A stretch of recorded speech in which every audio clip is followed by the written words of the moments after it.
que acolhe a gente sempre com tanto carinho, com tanta paciência e com tanta doçura, né?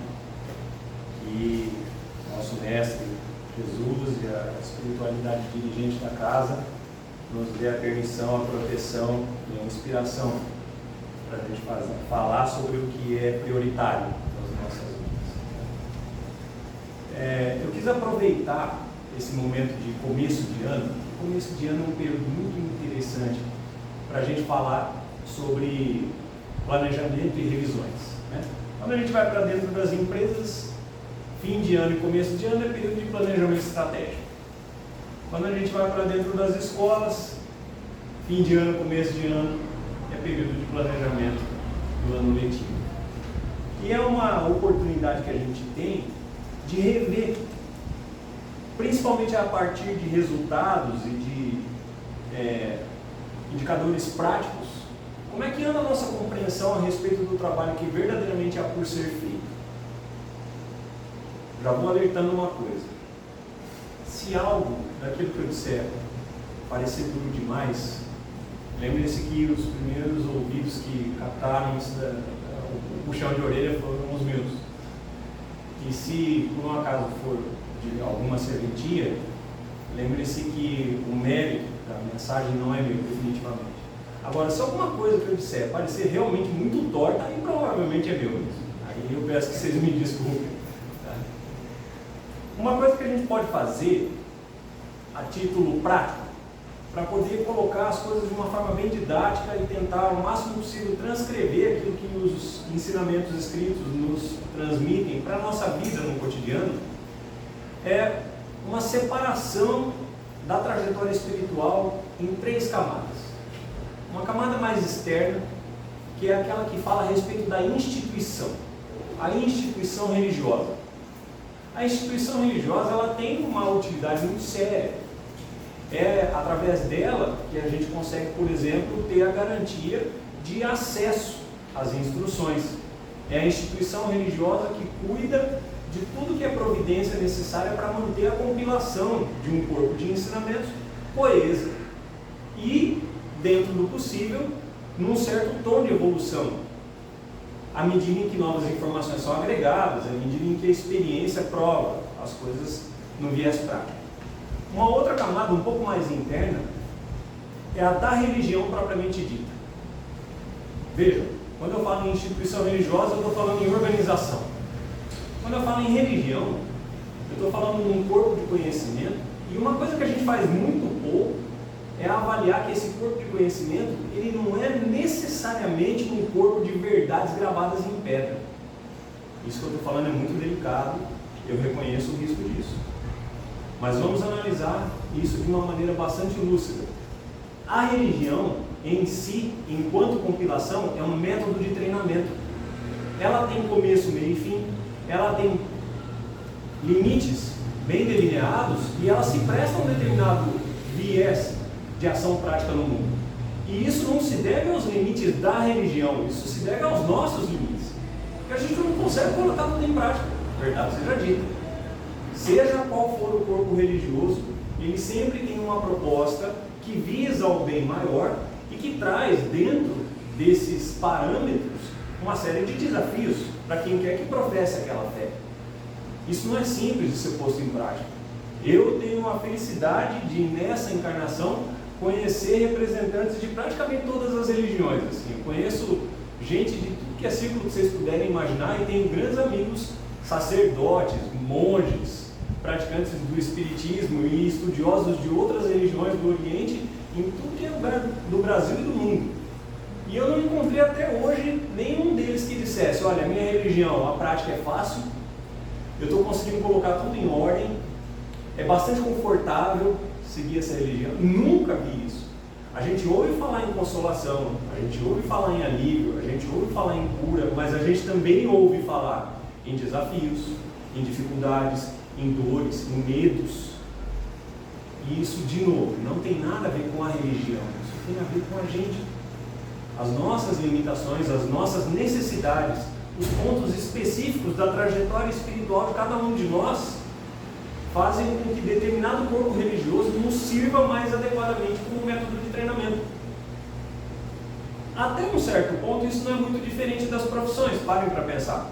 Já pensou se, durante a formação profissional de cada um de nós fôssemos treinados para fazer tudo ao mesmo tempo? Vamos treinar a pessoa para ser médico, advogado, engenheiro, psicólogo e professor, tudo ao mesmo tempo. Não vai dar certo, a pessoa vai fazer tudo mal. Por quê? Primeiro, obviamente, há limitações, mas tem um outro porém, que é uma ótima notícia. Todas essas atividades são necessárias, são importantes. E mesmo tendo um delimitador, mesmo estando circunscritas a uma área de ação, elas são igualmente benéficas quando bem postas em prática. Pois bem, isso por si só já deveria bastar para que a gente derrubasse de uma vez por todas qualquer comparativo entre as religiões. São métodos de treinamento. Cada um de nós vai acabar abraçando aquele que a gente der conta de colocar em prática. Simples assim. E aí entra a terceira camada, a mais íntima de todas, que é a do caminho espiritual. O caminho espiritual, ele é de cunho totalmente individual. Ele é o caminho que cada um de nós percorre. Ele tem por base, sim, a instrução que a gente recebeu. Na casa espírita, por exemplo, dentro da instituição religiosa maior, que é o movimento espírita em si. E aí tem a compilação, e tem as instruções dos espíritos, e tem os estudos feitos na casa, e tem o trabalho propriamente dito. Mas cada um de nós vai conseguir colocar em prática num nível diferente, em momentos diferentes da vida, segundo as demandas com as quais a gente está dando conta de lidar, ou não. Sim, inclusive levando em consideração as nossas impossibilidades. O que acaba acontecendo então é que o caminho espiritual, ele se converte numa mistura de elementos. Em parte ele é pautado, sim, pela religião e por aquilo que a instituição religiosa nos propõe, mas ele também vai ser inevitavelmente entremeado pelas nossas experiências pessoais, pelas nossas dificuldades pessoais, pelas coisas que a gente recebe da nossa família, pelo agregado cultural do país em que a gente nasceu. Porque parem para pensar, será que o espiritismo no Brasil é igual ao espiritismo em outros lugares do mundo que não tenham tido, por exemplo, o catolicismo como base da formação social? Será que é igual? Obviamente não seria. Imagina, por exemplo, como seria levar o espiritismo para o interior do Japão. Obviamente, ele assumiria outros contornos. E isso não é ruim, isso é natural, né? Por quê? Porque aquele conhecimento que estaria sendo sorvido pelas pessoas que ali estão se misturaria com as suas tradições, com as suas compreensões, com as suas experiências de vida, e isso é absolutamente natural. O que acaba acontecendo é que a gente precisa tomar um cuidado disso tudo. E esse cuidado ele vem exatamente do grau de seriedade que as coisas tendem a assumir à medida em que a gente avança no estudo e na prática. Observe, só fazendo uma recapitulação. A instituição religiosa é um aspecto de organização, administrativo e jurídico, vamos pensar assim, se fosse uma empresa. Tá? A religião, propriamente dita, é o operacional, é o aspecto da instrução técnica e da proposta ao exercício.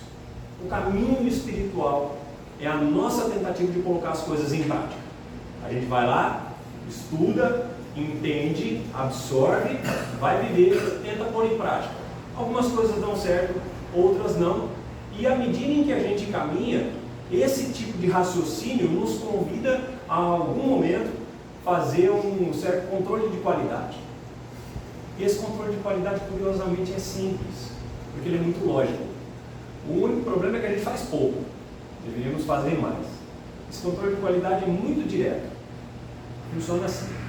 Primeiro, observa a vida das pessoas ao seu redor. A vida das pessoas ao seu redor ficou mais fácil de ser vivida porque você percorre o caminho espiritual que percorre? Independente do que elas estejam fazendo das suas vidas, independente das escolhas, das crenças que elas tenham, ficou mais fácil de viver perto de você? Ficou mais fácil de discordar de você, por exemplo? É seguro discordar de você? É tranquilo discordar de você? É tranquilo compartilhar com você uma ideia que seja contrária à sua? Ficou mais fácil contar com você? É seguro, é tranquilo, é adequado contar com a sua presença, com o seu comprometimento, com a sua palavra? Coisas desse gênero servem muito claramente para a gente saber se a nossa prática espiritual está dando certo ou não. A gente não vai aurir qualquer segurança do aval dos dirigentes da casa espírita, né? Dos livros, do que quer que seja. Não basta a gente bater no peito e dizer: eu sou esse, eu sou aquele, eu sou espírito, eu sou católico, eu sou budista, o que quer que seja. O rótulo não diz nada. Aliás, qualquer mudança que precise de validação externa para ser chancelada não aconteceu. Ninguém pode te dizer que você está apaixonado. Ninguém consegue atestar isso. Só você, só o seu coração pode dizer: eu acho que eu estou apaixonado. Não, tenho certeza que eu estou apaixonado. Ninguém mais consegue atestar isso. Pois bem, a mudança espiritual que acontece a partir da sua jornada, também só você vai conseguir dizer. E uma forma de avaliar é essa: olha ao seu redor. Está mais fácil de viver perto de você? Está mais seguro viver perto de você? E olha também para o seu coração. Como é que está a sua relação com as emoções que perturbam qualquer ser humano? Isso é super importante, tá? Essas emoções não são muitas. E aí entra, aqui eu vou jogar um caminhão de pulgas aqui, vocês fiquem à vontade depois para pesquisar se quiserem. Eu venho pesquisando religiões do Ocidente e do Oriente nos últimos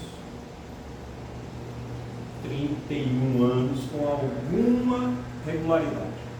E uma coisa que me chama extremamente a atenção é o fato de que todos os corpos doutrinários apontam para um mesmo núcleo. Esse mesmo núcleo é um conjunto de 6 elementos básicos de perturbação da psique humana, através dos quais a gente acaba tropeçando, e aí cada religião vai dar o nome de uma coisa. Um vai falar de perturbação, o outro vai falar de pecado, o outro vai falar de problema nas relações pessoais, mas no fundo é a mesma coisa. E tem a ver com a natureza humana. Isso explica, por exemplo, como é que escrituras de 2.000 anos, 2.500 anos, 3.200 anos, como é o caso das escrituras indianas, podem ser tão atuais quando a gente olha para os ensinamentos morais. Não é verdade?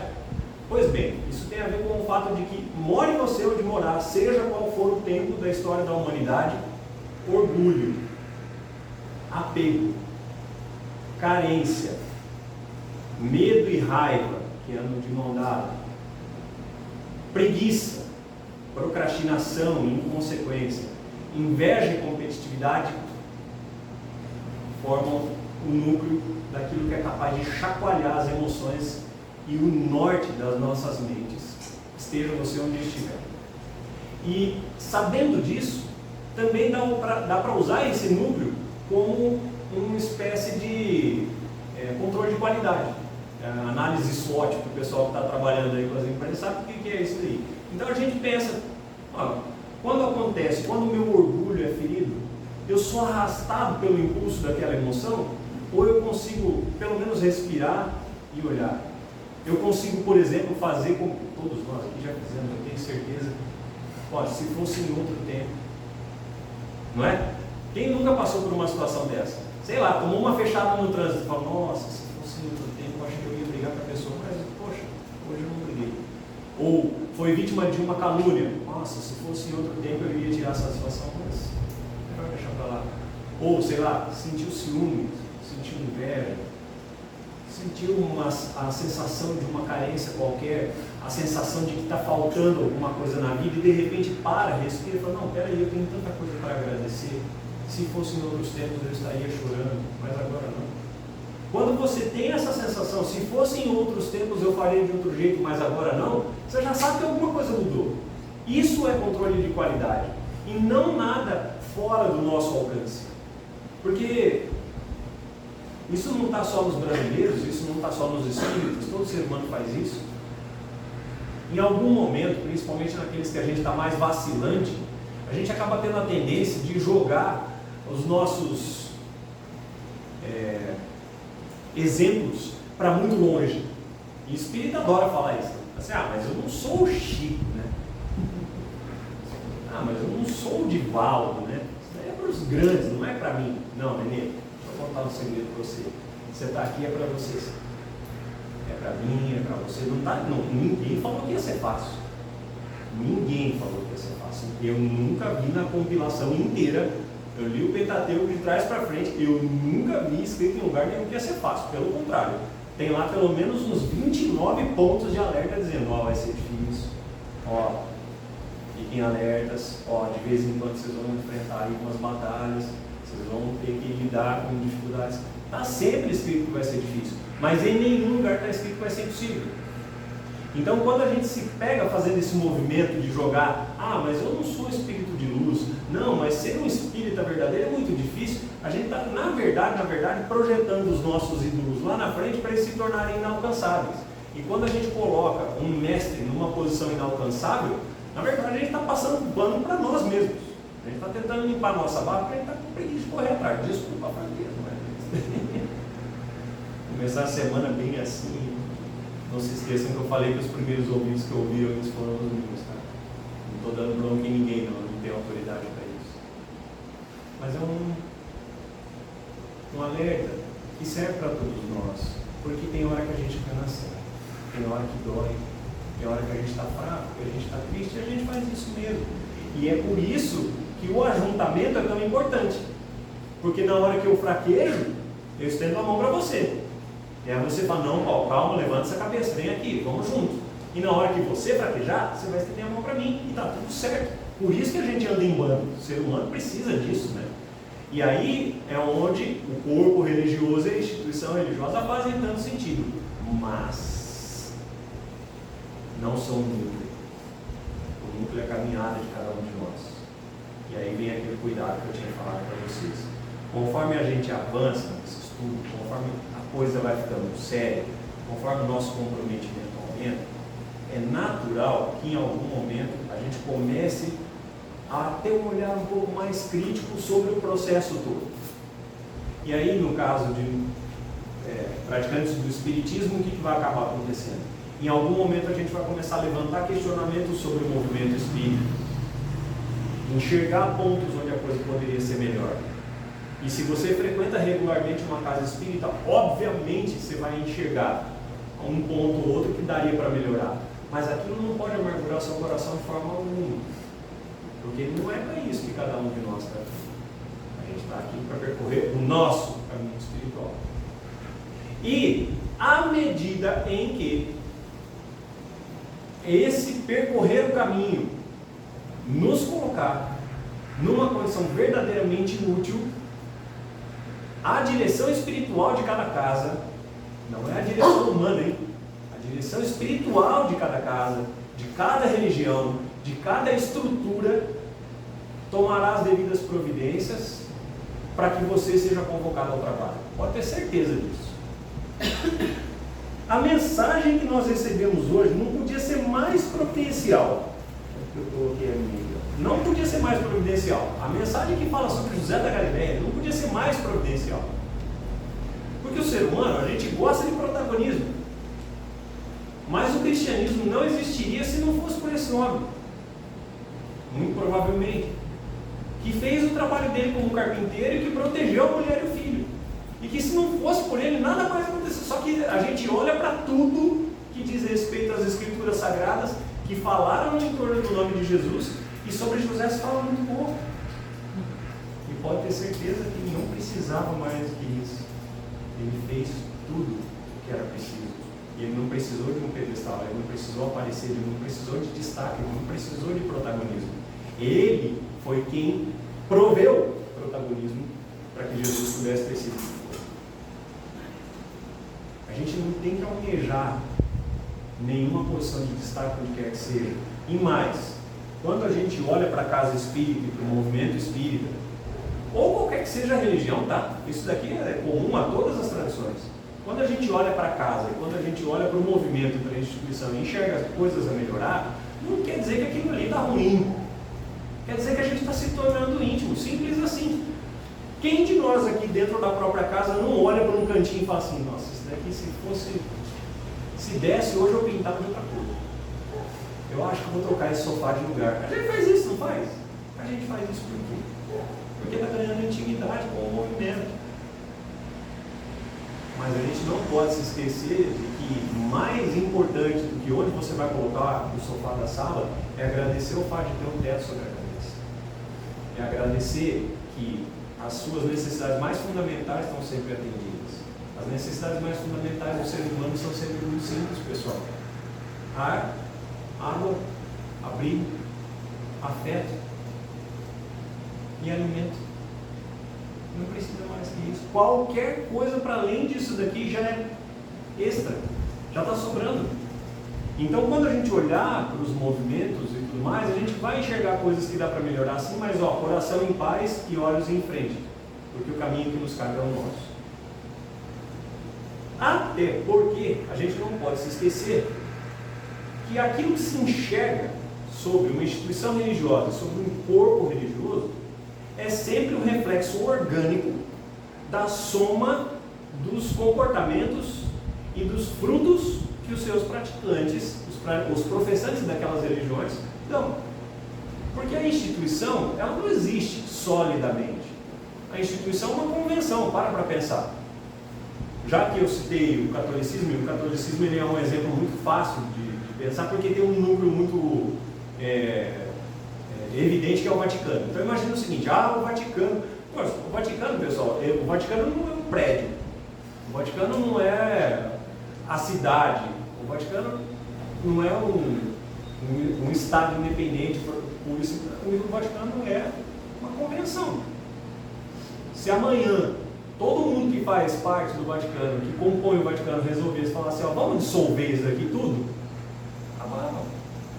assim, obviamente, novas células se desenvolveriam a partir dessa dissolução e tudo mais, e alguma coisa semelhante tomaria corpo novamente. Porém, teria se dissolvido, percebe? Por que se dissolveria? Porque não é sólido. A mesma coisa acontece com a religião. A religião, ela, de novo, vou falar, é um método de treinamento. Se precisar mudar, aquilo ali muda. Existem religiões mortas numa quantidade absurdamente superior às religiões que estão em voga hoje na humanidade. Vocês sabiam disso? As religiões que já morreram são muito, em um número absurdamente maior. Por quê? Porque dentro do desenvolvimento histórico, aquilo ali vai tomando uma nova forma, um novo contorno, dentro das necessidades e capacidades do ser humano, a coisa se ajusta e a gente segue em frente, porque o rótulo não é importante. O rótulo não é o essencial. O essencial é o que a gente consegue viver, aprender, colocar em prática, melhorar e seguir em frente. Então estamos aqui uns pelos outros. Não tem que se fazer distinção. Eu pratico aquilo que eu consigo colocar em exercício. Simples assim. E se o outro se tornou uma pessoa melhor, alguém mais fácil de conviver, alguém mais firme diante das emoções que lhe perturbam, praticando outra coisa, graças a Deus por isso. Por quê? Todos os corpos e organizações, todas as compilações de conhecimento e métodos de treinamento são regidos por uma espiritualidade diretora. E mais, se a gente não acreditar nisso, todo o espiritismo perde o sentido. Vocês já pararam para pensar nisso? Olha que curioso. Se eu não acreditar que todas as organizações religiosas do mundo são regidas por uma espiritualidade diretora, o espiritismo enquanto doutrina não faz sentido nenhum. Então não só me cabe entender isso, não é nem uma questão de acreditar, é uma questão de fazer sentido. Não só me cabe entender isso, como também me cabe confiar. Do mesmo modo que nós, dentro do espiritismo, olhamos para a espiritualidade superior com reverência, com confiança e com uma certa obediência no sentido de tentar entender o que eles estão tentando passar para a gente. Mas a gente precisa confiar também na direção. Não tentar puxar tanto a coisa só para o nosso lado, né? Como se nós, enquanto indivíduos, tivéssemos que assumir o leme de alguma coisa desse gênero. É grande demais para nós, pessoal. Se a gente fizer a nossa parte bem feitinha, como José fez, nossa, que maravilha. Não é? Ele estava lá, ele não precisou de holofote. Pois bem, a providência que fica no final das contas é a seguinte: a nossa parte é a prontidão. aquele que realmente quer ajudar alguém, não deveria jamais atravessar o caminho desse alguém. Tem vários pais e mães aqui, então vou falar para vocês. Nenhum pai e mãe quer ver o filho sofrer, ninguém. Só que muitas vezes, na sanha de evitar o sofrimento de um filho, o pai ou a mãe atravessam o caminho desse filho, sem perceber que estão incapacitando. Mais interessante do que evitar que o filho sofra é se tornar verdadeiramente disponível para o filho, preparar o seu discernimento e deixar ele viver. Se alguma coisa acontecer, e vai acontecer, porque aconteceu com todos nós aqui já, é muito mais interessante que ele tenha alguém com quem contar do que ele ter alguém tentando fazer no lugar dele. Não é verdade? Então, é mais interessante que um pai e uma mãe sejam uma rede de apoio segura e confiável. Dentro da nossa caminhada espiritual não é diferente disso. Se eu realmente quero ajudar o movimento a ficar forte, íntegro, se alguma coisa no meu coração diz, nossa, isso daqui me fez tão bem, gostaria tanto que fizesse bem a outras pessoas, a minha parte é ficar sempre pronto, fazer o meu, da melhor maneira possível, e deixar que a espiritualidade dirigente conduza as coisas da maneira como for necessário. Por quê? Porque se em algum momento alguém precisar contar comigo, eu vou dar as ordens e mais, eu vou dar inteiro, não vai estar faltando pedaço de mim. Que pedaço? Pedaço doutrinário, de compreensão real a respeito do corpo dos ensinamentos do Espiritismo, pedaço de prática real a respeito do que é a vivência do Espiritismo, que não envolve apenas o estudo. O Espírito é um pouco meio CDF, né? A gente gosta de livro, a gente gosta de estudar, mas fora da caridade não há salvação, não é assim? Então, beleza, cadê o exercício? Não vai estar faltando a convivência, não vai estar faltando a compreensão, não vai estar faltando, por exemplo, a humildade da gente se submeter ao exercício, que vai doer sim, que vai dar medo sim, de enfrentar aquelas emoções perturbadoras que eu falei para vocês, orgulho, desejo, apego, ganância, carência, blá, blá, blá. Não vai faltar nada disso, e quando não te faltar nada disso, no momento em que você for necessário, é só estender a mão, só isso, porque você não está sozinho, nós somos indivíduos, mas não somos unidades separadas dentro do modelo de atuação da malha religiosa. A gente está aqui todo mundo junto, a gente está aqui para se ajudar. Um outro ponto é a gente não ignorar que nada foi exigido de nós sem que antes houvessem instruções muito claras. Nós não fomos soltos nesse caminho falando assim, ó, vai lá, tenta, vê no que é que dá e volta. Não. Aí aqui agora foi o puxão de orelha que eu tomei. Eu vou contar para vocês peguem como quiserem. Normalmente quando a gente começa a tomar contato com o Espiritismo, o que nos chama muita atenção são os fenômenos diversos, né? Então é muito comum que a pessoa que está chegando perto da doutrina fique curiosa com o livro dos Espíritos, está cheio de pergunta e resposta, fala, nossa, eu sempre quis saber isso daqui, eu perguntava, ninguém sabia me falar, está tudo escrito aqui. Ou então que rola aquela curiosidade assim, o que será que está escrito no livro dos médicos e etc. Só que é o seguinte, né? A hora do vamos ver mesmo está aqui, ó. O Evangelho segundo o Espiritismo é o manual do fabricante. Simples assim. Por quê? Porque é a compilação dos ensinamentos morais de Cristo. Percebam que quando a gente lê isso aqui na introdução do livro, quando o compilador deixa muito claro que isso aqui é um compêndio dos ensinamentos morais, ele não está pedindo nem santidade da gente. Ele está pedindo para a gente se melhorar enquanto figura humana. Humana mesmo. Não enquanto figura que vai sair volitando vestido de branco. Não. A figura humana, que tropeça, que chora, que tem medo, que mente, que sente inveja. Tudo isso. Do jeitinho que a gente está. O Evangelho segundo o Espiritismo pega a gente aonde a gente estiver, do jeito que estiver, não tem pré-requisito. Por isso que é tão importante a gente olhar esse tipo de coisa de forma muito explícita, né? E aí é o trecho mais clichê de todo palestrante espírita, é a gente ir lá no capítulo 17, no trechinho final, dizendo: sede perfeitos, né? E aí eu vou destacar algumas coisinhas aqui, ó.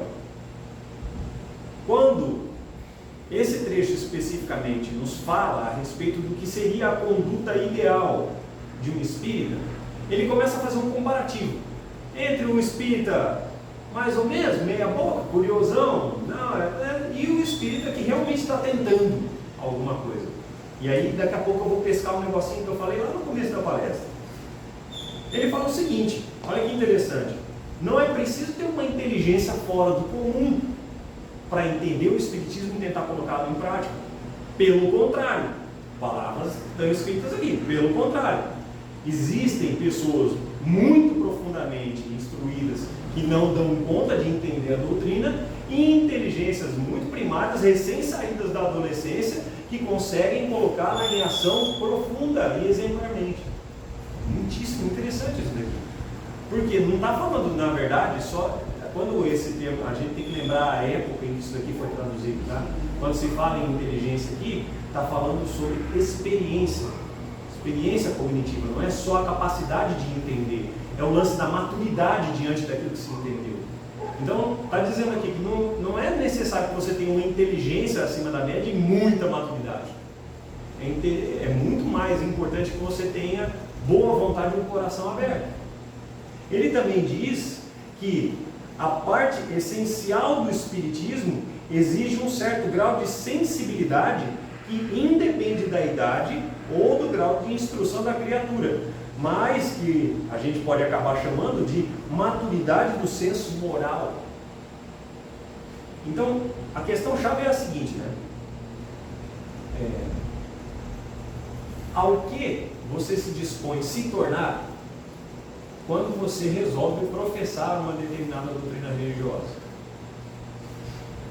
E aqui eu vou fazer uma crítica teológica azeda, assim, que é a seguinte: muitas vezes a gente adota rótulos muito mais por desencargo de consciência do que qualquer outra coisa, verdade seja dita. Muitas vezes a gente fala assim: e você, o que é? Você é o quê? A minha irmã, ela tem um amigo que toda vez que ele encontra, ele fica muitos anos sem vê-lo. E a minha irmã estudou muita coisa também ao longo da vida, e cada vez que ele vinha para Rio Preto de novo, eles estudaram juntos na adolescência, ele se mudou. Quando ele vinha de novo para Rio Preto, ele falava assim: e aí, você, o que você é agora? Agora você é católica, você é espírita, o que você é? E aí ela sempre responde para ele, fala assim: agora eu sou legal, eu tento ser cada dia mais legal. Então eu continuo sendo legal, do mesmo jeito que eu sempre fui. Porque, na verdade, é o seguinte: muitas vezes quando nos fazem essa pergunta, a gente fica meio assim, falando: é verdade, o que eu sou? Eu sou espírita, eu sou evangélico, eu sou católico, eu não sou nada. E se eu não for nada, qual é o problema? Nossa, será que eu estou solto no mundo? Será que eu sou uma ovelha perdida, desgarrada, não sei o quê? Será que eu conseguiria, por exemplo, dizer, como nas preces que a gente ouviu aqui no começo, o Júnior quase me botou para chorar?